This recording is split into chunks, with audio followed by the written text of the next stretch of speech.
It started out like any other quiet weekend. The kind of day where the sun's out just enough to warm your skin, the breeze is light, and there's nothing pressing on your schedule. I had just finished mowing the lawn, grabbed a cold drink from the fridge, and was settling into my patio chair when I got a text from my buddy Marcus. On my way. Should be there in 10. Marcus and I go way back. College roommates, road trip buddies, the kind of friend who shows up when you need help moving a couch and sticks around after for pizza and beer. He was in town for a couple of days on business, and we hadn't seen each other in months. So, naturally, I told him to swing by, hang out, maybe catch the game and just relax. What I didn't expect was for the HOA to show up with their clipboard energy and ruin what should have been a laid-back afternoon. Marcus drives a big, black Ford F-250. It's not some rusted-out clunker. It's clean, shiny, and frankly, a beast of a truck. He pulled up to my place and parked it right across the street, just in front of the community park, completely out of the way, not blocking any driveways, and definitely not breaking any rules I'd ever heard of. We dapped up, laughed, and headed inside without a second thought. Now, here's the thing, I've had my share of run-ins with the HOA before. Nothing major. Mostly passive-aggressive letters in the mailbox about trash cans being visible, or grass height regulation compliance. You know, the usual nonsense. But this was a whole different level. About 20 minutes into the game, Marcus glanced out the front window and froze. Bro? He said, standing up and pointing. Where's my truck? I laughed at first. I thought he was joking. I mean, who randomly tows a clearly parked vehicle in broad daylight? But when I looked out the window, my stomach dropped. The truck was gone. Like gone. We both rushed outside, and that's when we saw it, a fresh set of tire tracks, the faint hiss of hydraulic oil on the pavement, and a neon orange sticker half-torn on the nearby lamppost that read, "Unauthorized vehicle, subject to immediate removal." I was stunned. Marcus looked like he was ready to snap someone's clipboard in half. "This has to be a mistake," I said, trying to calm both of us down. But deep down, I had a feeling I knew exactly who was behind this. It didn't take long to confirm it. Just as I was reaching for my phone to call the HOA office, who should come strutting around the corner but Mrs. Darla Wentworth, aka the self-appointed queen of the HOA. I could see the smug satisfaction on her face from across the street. Clipboard in hand, walkie-talkie clipped to her belt like she was leading a tactical unit instead of patrolling a suburban cul-de-sac. "I had the truck removed," she said flatly, not even waiting for me to ask. I blinked. "Excuse me? It was an unauthorized commercial vehicle parked in a residential zone. That violates community guidelines," she said, reciting it like it was tattooed on the inside of her eyelids. I looked at Marcus, then back at her. "It's a personal truck. He's visiting me. You can't just tow someone's car without at least knocking on the door." She shrugged. "As per Section 12B of the HOA Handbook, vehicles deemed in violation may be removed without notice if the owner cannot be identified." "Oh, come on. It was parked for 20 minutes. You didn't even try to find out whose it was." Darla smiled. I swear she actually smiled like this was fun for her. "Well, maybe next time you should tell your guests to park their industrial equipment somewhere else." Marcus stepped forward, clearly fuming. I could feel the tension building fast, and I put a hand on his arm to stop him from saying something we'd regret. Not that I wasn't tempted myself. "I'll be filing a complaint," I told her, trying to keep my voice steady. "Of course. You're free to do that," she replied, with the faux politeness of someone who knew the system was rigged in her favor. And just like that, she turned and walked away, heels clicking down the sidewalk like she owned every inch of it. The rest of the day was a blur. We spent hours tracking down the towing company, driving across town to retrieve Marcus's truck, and paying a ridiculous fee to get it back. It was stressful, humiliating, and totally unnecessary. When we got back, Marcus just looked at me and said, "Man, your HOA is on something else." Yeah. No kidding. That night, after Marcus left, I sat outside again. Same chair, same breeze, but everything felt different. There was this tight knot in my chest. Not just because of what happened to my friend, but because it could have been avoided. Because some overzealous board member felt the need to flex power over something that didn't hurt anyone. And as I sat there, sipping the drink I never got to enjoy earlier, I started thinking about how many times they'd pulled this kind of stunt. How many people in the neighborhood had just put up with it. But me? I wasn't about to let it slide. This wasn't just about a truck anymore. I didn't sleep much that night. Every time I closed my eyes, all I could see was Marcus's face when he realized his truck was gone, and that smug little smirk on Darla's face when she admitted to towing it. It wasn't just the inconvenience, or the money he had to cough up to get his own vehicle back. It was the principle. The disrespect. What really got me, though, was the complete lack of warning. No call, no knock on my door, no polite notice. Just a silent, sneaky tow in broad daylight, as if my friend was some kind of criminal for parking on a public street. The next morning, I walked out to where Marcus had parked and just stared at the spot for a while.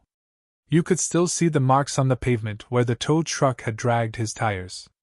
It felt like a scar on the neighborhood itself, a reminder that no matter how reasonable you tried to be, the HOA always found a way to twist the rules and win. But not this time. I grabbed the community handbook from my kitchen drawer. Yeah, I actually kept it, not because I liked it, but because I knew one day it might come in handy. I flipped through the pages, scanning every section until I hit the jackpot, section 12B. The same one Darla had quoted to me like scripture. Vehicles deemed unauthorized or in violation of community appearance guidelines may be subject to towing if the vehicle is parked for an extended period and the owner cannot be contacted. Extended period. That's what it said. Not 15 minutes. Not 30. Extended. And they never tried to contact me. I double-checked the security camera I had mounted above my garage. I mostly used it to keep an eye on packages, but this time, it served a better purpose. I scrubbed back to the exact moment Marcus parked. From the time he pulled up to the time the tow truck arrived, only 24 minutes had passed. And in that time, not a single HOA rep came to my door. Not Darla. Not one of her clipboard cronies. Nothing. I felt the fire building in my chest. This was bigger than a misunderstanding. This was intentional. This was a power move, plain and simple. I downloaded the footage, labeled it clearly, and then did something I hadn't done in a long time. I went to the HOA office in person. Their office was a tiny brick building near the front entrance of the neighborhood. Ironically, it looked more like a glorified storage closet than an actual office. As I walked up, I noticed Darla's car parked smugly in the front. Right next to it sat a little white booth, the one where the so-called security volunteers like to sit and write down license plates like they were part of some top-secret government agency. I stepped inside, footage in hand, and was greeted by the usual condescending voice of the front desk clerk. "Can I help you? I need to speak with someone about a vehicle that was towed yesterday." "Name?" I gave her my info and waited. A few minutes later, Darla herself emerged from the back, looking just as high and mighty as the day before. "Oh, you again," she said, already exasperated. I held up the printed handbook with one hand and the footage still loaded on my phone in the other. "Your little operation violated your own rule. The truck wasn't even here for half an hour. You didn't notify me, and I have proof no one came to the door." She didn't even look at the footage. "That's not how we interpret the rule," she said, arms crossed. "The vehicle was oversized, unfamiliar, and parked in a way that disrupted the community aesthetic." "Disrupted the— Are you serious?" I nearly laughed. "It was parked in front of an empty park. Not in front of someone's house. And I've seen worse vehicles parked in this neighborhood for days without issue." Darla sighed like I was the one wasting her time. "If you'd like to file a formal complaint, you can submit it in writing. But the board has the authority to take action when necessary. Especially when the vehicle is not registered to a resident." I could feel my blood boiling again. "So now guests aren't allowed?" Is that what you're saying? She blinked. Guests are permitted, of course. But we reserve the right to protect the image of the neighborhood. There it was. Image. That was the word they always leaned on. I looked her dead in the eyes. What you did was wrong. You humiliated my guests, cost him money, and bent the rules to fit your agenda. And trust me, this isn't over. I turned and walked out before I said something that would get me banned from every future HOA meeting. On the way home, I called Marcus to tell him what happened. He was still pissed, but mostly he just laughed at the absurdity of it all. Bro, you live in a sitcom, he said. You know that, right? Yeah. A sitcom where the neighborhood villains wore polo shirts and carried laminated binders. When I got back, I pulled into my driveway, sat in my car for a minute, and stared at that little security booth by the entrance. That smug little booth. I don't know what came over me in that moment, but something clicked. The same way you realize you're done playing nice. The same way a switch flips from just take it to do something about it. I pulled out my phone and scrolled to a contact I hadn't called in a while. Luis, tow guy. Luis had helped me out a few years back when my old car broke down on a camping trip. Cool guy. No nonsense. And more importantly, owed me a favor. I hit call. He picked up on the second ring. Yo! Long time, man? Yeah, it's been a minute. Hey, you still got that heavy-duty rig? You know it. What's up? I paused for just a beat. Then I said, You up for something a little dramatic? Luis laughed. Now that's how you start a conversation. I smiled for the first time all day. The HOA wanted to play games? Fine. It was my turn. By the next morning, I had calmed down enough to think maybe, just maybe, I could reason with the HOA. I know. Dumb, right? But there was this little voice in the back of my head, probably the same one that believed in customer service and second chances, telling me that it wasn't too late to resolve this like adults. That maybe if I came in with the footage, the handbook, and a level tone, someone, anyone, might see the light. So I printed out stills from the security footage. I highlighted the timestamp. I even made little notes in the margins showing the exact moment Marcus parked and the exact moment the tow truck arrived. I laid it all out like a case file. A slam-dunk argument. I didn't want revenge. I wanted accountability. An apology would have been nice. Maybe even a refund for the tow. I walked into the HOA office again, wearing a clean shirt and holding my evidence folder like a lawyer about to cross-examine a hostile witness. Darla was there, of course, sipping coffee like she was the queen of suburbia. Her clipboard was tucked under one arm, and I swear the second she saw me, her eyes rolled so hard I thought they might get stuck. Back again? She said with a forced smile. I'd like to request a formal meeting with the board, I said calmly. I've brought evidence that your towing action violated community guidelines. I think it warrants a discussion. Darla raised an eyebrow, clearly amused. A meeting? About one truck? No, I said, keeping my voice steady. About the abuse of power that seems to be happening more and more in this neighborhood. And about how rules don't seem to apply equally to everyone. That got her attention. Just for a second. You can bring that up at the next scheduled board meeting, she said, pulling out a thin little calendar. Let's see, the next one is in, 4 weeks. 4 weeks. To talk about an incident that happened yesterday. 4 weeks? I repeated. You've got to be kidding me. I'm not, she said, with a smile that could curdle milk. And until then, all board decisions are final. But I have footage, I said, holding it up. Proof. The rules were broken. She didn't even glance at the paper. If you believe you were wrong, she said, you're welcome to take it up with the HOA's legal counsel.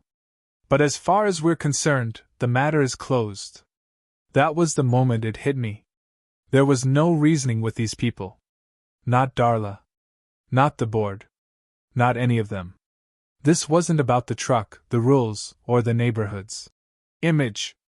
This was about control. They didn't care about fairness. They cared about winning. I left the office with the same folder I came in with, but now it felt heavier somehow. Like it was full of proof that didn't matter. Facts that would be ignored. Logic that would be laughed at. As I walked out, one of the so-called security volunteers was sitting in the booth, jotting something down in a notebook like he was spying on enemy territory. He gave me a smug little nod. I didn't nod back. I went home, sat on my porch, and just stared at the street for a while. I thought about Marcus, who was still pissed off and half joking about never visiting again.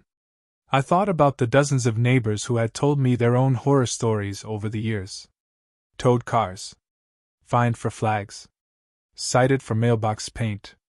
Someone even got written up once for having a pumpkin on their porch after Halloween. This wasn't just about me anymore. This was personal, but it was also bigger than that. I called Luis again. "You serious about this?" he asked. "Dead serious." He chuckled. "All right, man. I got a rig open Friday night. Late. That work?" I grinned. "Perfect." We spent the next 2 days planning. I scoped out the HOA office, especially the tiny booth where the security team ran their ops. It was barely more than a shed with windows, bolted down on a concrete pad near the gate. But it wasn't city property. It was technically on the HOA's land, and more importantly, it was technically not a permanent structure. Just like Marcus's truck, it was temporary. And if that truck could be towed, well, you get the idea? Friday came, and I parked my car far enough away to not draw attention. Luis arrived just after midnight, engine humming low, lights off. The rig was a beast, flatbed style, hydraulics that could lift a small house if needed. We walked quietly to the booth. No one was there. They'd shut it down for the night, like always. I checked my phone, no patrols scheduled until 7 a.m. The coast was clear. Luis looked it over. "You sure about this?" "Positive," I said. He got to work. Within 15 minutes the bolts were off, the booth was unhinged from its concrete pad, and Luis was slowly winching the whole thing onto the bed of the truck like it was just another appliance being picked up for junk removal. I couldn't stop smiling. When the booth was secure, Luis turned to me. "Where to?" "Your storage lot. Somewhere off-site. Just out of here." He nodded. "Done."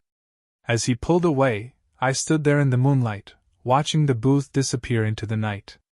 It was poetic. For once, the HOA got a taste of their own medicine. The next morning, the neighborhood erupted. Phones were buzzing. Group chats lit up. People were standing outside in pajamas, pointing at the empty space where the security booth used to be. And Darla? Darla lost it. I could hear her voice from down the block as she screamed at one of the board members on her phone. She looked like she hadn't brushed her hair, and that smug little smirk was long gone. I sat on my porch, sipping coffee, pretending to be surprised when she stomped up to my driveway. "You!" she barked. "You know anything about this?" I raised an eyebrow, playing dumb. "About what?" "The booth. It's gone. Vanished. Someone stole it." I shrugged. "Wow. That's crazy. You should probably check the cameras or something." She glared at me like she wanted to explode. But she didn't have a shred of proof. And I wasn't about to give her any. "This is a crime," she snapped. "Like towing a truck without cause?" I said quietly. She froze. For a second, just 1 second, I saw it, that flicker of realization in her eyes. That fear that maybe, just maybe, she'd messed with the wrong guy. She turned without another word and stormed off. And me?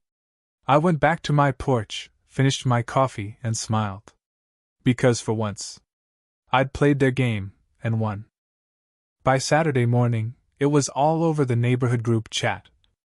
"The security booth is gone." There were theories flying around like mosquitoes at a backyard barbecue.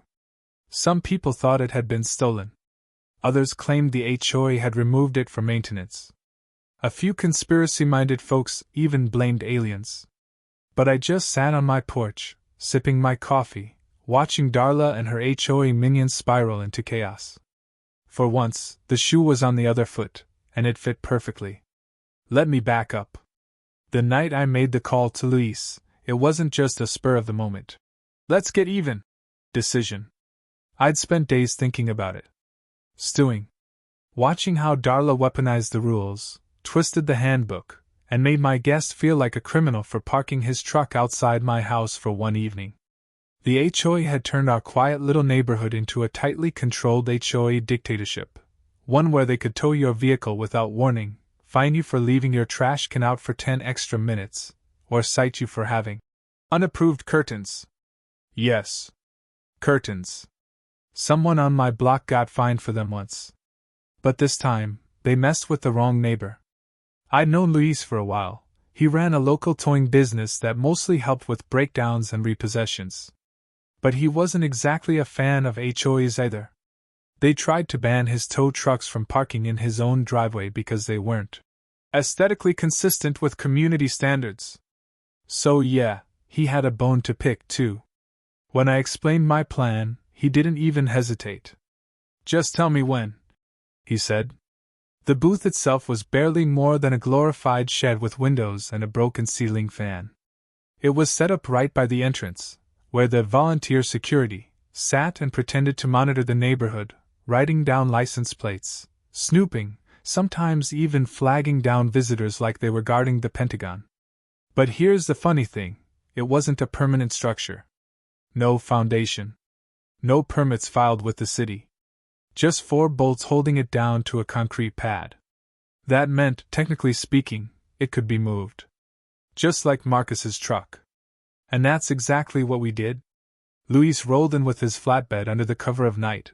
No lights, no noise, just the hum of a diesel engine and a shared sense of mischief. We loosened the bolts, disconnected the power cable, and gently hoisted that ugly little box up like we were loading a piano. I watched it disappear down the street with the biggest grin on my face. The next morning, the HOA's meltdown was immediate. By 8 a.m., Darla was standing in the empty lot where the booth used to be, phone in one hand, clipboard in the other, barking into her headset like she was commanding a military op. Board members arrived in full panic mode, looking around like someone had stolen the Mona Lisa. I went for a walk just to soak it all in. Neighbors came out of their homes to gossip. Did you hear? One woman whispered. Someone towed the booth. About time, another muttered. That thing was a joke anyway. Darla, of course, stormed right up to me. You're behind this, she said, not even trying to hide her accusation. Behind what? I asked innocently. The missing booth? Sounds serious. Don't play games, she snapped. We know it was you. Oh? I raised an eyebrow. Did you see it happen? She paused. No, but... Got any proof? I cut her off, keeping my voice cool. That shut her up. Because the truth was, they had nothing. No video footage. No witnesses. Nothing but a big hole in their self-righteous pride. Later that day, I started getting text messages, from neighbors I barely knew. People thanking me. Telling me it was about time someone stood up to the HOA bullies. One guy even dropped off a 6-pack of craft beer with a sticky note that read, Booze Slayer. You're a legend. Honestly, I didn't expect that. I just wanted to make a point, maybe get even. But now it felt like I'd cracked something wide open. People started speaking up. A few even shared their own horror stories, like how the HOA fined a woman $200 for hanging a bird feeder that attracted pests, or how someone got written up for having too many potted plants on their porch. The worst part? Everyone knew the rules were being twisted, but no one ever did anything about it. Until now. Of course, Darla didn't let it go. By Monday, I got a formal letter shoved into my mailbox, hand-delivered, no less, accusing me of willful destruction of HOA property and threatening legal action. It was printed on cheap paper, but the tone was dripping with arrogance. I laughed. Because even if they did somehow figure out how to prove it was me, which they couldn't. They'd have to admit on record that the booth had no city permits, no zoning approval, and wasn't even legally allowed to be installed where it was. They'd basically have to admit they broke the rules first. And that was never gonna happen. I showed the letter to Luis, who cracked up. "They're bluffing," he said. "Let them try. I'll testify they called me to remove it." I raised a brow. "You'd do that?" He grinned. "For you? After what they pulled with your buddy's truck?" "Hell yes." That night, I stored the letter in my drawer with all the other HOA nonsense I'd collected over the years. One day, I might frame it. But for now, I was content knowing they were scrambling. Without their booth, their security looked like a joke. They had no eyes on the gate, no volunteers to monitor every movement, no place to sit and act like suburban royalty. The whole system? It had cracks. And now, those cracks were starting to widen. More neighbors started to push back. One guy refused to repaint his shutters after being cited for the wrong shade of beige. Another neighbor left his trash bins out for 2 whole days just to see if the HOA would say anything. And when they did, he replied with a 3-page letter citing every instance of selective enforcement in the past year. People weren't scared anymore. And it all started with one guest truck and one missing booth. I didn't plan to become the face of HOA resistance. But sometimes life picks you. And the best part? We weren't done yet. I thought the fallout would blow over in a day or two. I mean, the HOA had egg on their face, sure, but how much could they really do? Turns out, quite a bit. By Monday evening, the tone had shifted. I wasn't just the guy who, allegedly, towed the booth. I was public enemy number 1. The HOA board met in emergency session. Darla even tried to call a neighborhood-wide meeting, claiming an act of vandalism had endangered the safety and stability of the community. The irony? That booth hadn't worked in months. The security cameras were always offline, the fan was busted, and the volunteers mostly sat there scrolling through their phones or eating snacks. But now that it was gone? Suddenly it was the pillar holding our whole community together. The meeting invitation said, "Mandatory attendance strongly encouraged." That's HOA speak for. We're coming for someone's head. So of course, I showed up. They held the meeting at the community clubhouse. I walked into a packed room, folding chairs lined wall to wall, neighbors murmuring, whispering, a few shooting me glances of admiration, others daggers. Darla stood at the front like some sort of queen holding court. She banged her little gavel, even though no one had voted for her to have one. "We're here to discuss the security booth incident," she said. "As many of you know, someone removed HOA property without authorization. This was a serious breach, and we believe we know who's responsible." All eyes turned to me. I raised a hand casually. "Are we taking questions or just doing a public shaming?" Some laughter bubbled in the back. Not much, but enough to let her know I wasn't alone. She didn't appreciate it. "We have witnesses," Darla lied. "And we're consulting with legal counsel. The board is considering fines and—" "Hold on," I interrupted. "Before you go full Judge Judy, I've got a question. Where's the permit for that booth?" She blinked. "Excuse me? You heard me. You say it was HOA property, but was it ever legally approved by the city? Zoning? Safety inspections? Because I did some digging, doesn't look like any of that exists." The room got quieter. She shuffled her papers. "That's irrelevant. The booth has been part of the community for years. Doesn't make it legal," I said. "And if it wasn't supposed to be there, then technically, I was just removing an unpermitted structure. You know, like you guys did to my guest truck." That hit like a bomb. People started murmuring louder now. A couple folks even clapped. One guy near the back shouted, "He's got a point!" Darla turned red. "The board will investigate further," she said quickly. "In the meantime, we will be issuing a fine to Mr. Tough Guy here for his alleged actions." I smiled. "Go ahead. I'll be sending a bill for wrongful towing of my guest's vehicle." Hope you like counterclaims. And with that, I walked out. That meeting was the last straw for a lot of people. The next week, there was a petition circulating to vote Darla out as HOA president. People were done with the double standards, the intimidation, the constant threats over things as petty as mailbox colors and lawn height. I signed it, obviously. So did Lise. So did the couple across the street, the retired teacher down the block, and even that guy with the gnomes in his front yard who never talks to anyone. And you know what? A few days later, Darla's resignation letter hit everyone's inbox. She cited personal health concerns and stress caused by community disunity. Translation? She got called out, couldn't handle the heat, and bailed. The HOA tried to install a new interim president, some boring accountant guy who wore socks with sandals and spoke like he was narrating a tax manual. But honestly, no one really paid attention after that. The whole aura of control had cracked. That booth? Still gone. Luis said he kept it in a warehouse just in case. I told him to hang on to it. We might auction it off for charity someday. The booth that broke the HOA could raise some real money.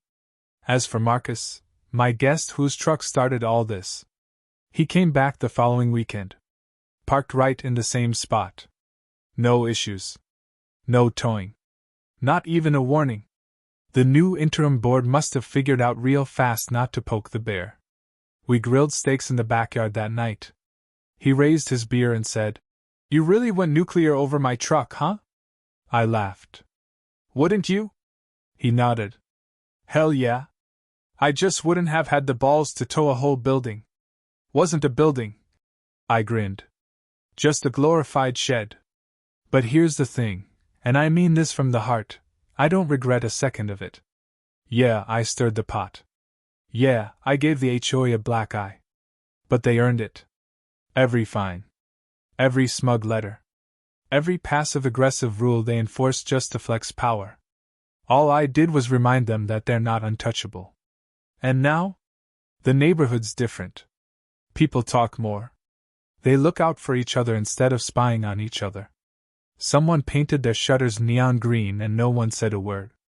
A kid set up a lemonade stand next to the community mailbox and Darla's replacement just smiled and bought a cup. It's not perfect, but it's better. And if they ever try to bring that booth back? Well, I've still got Luis on speed dial.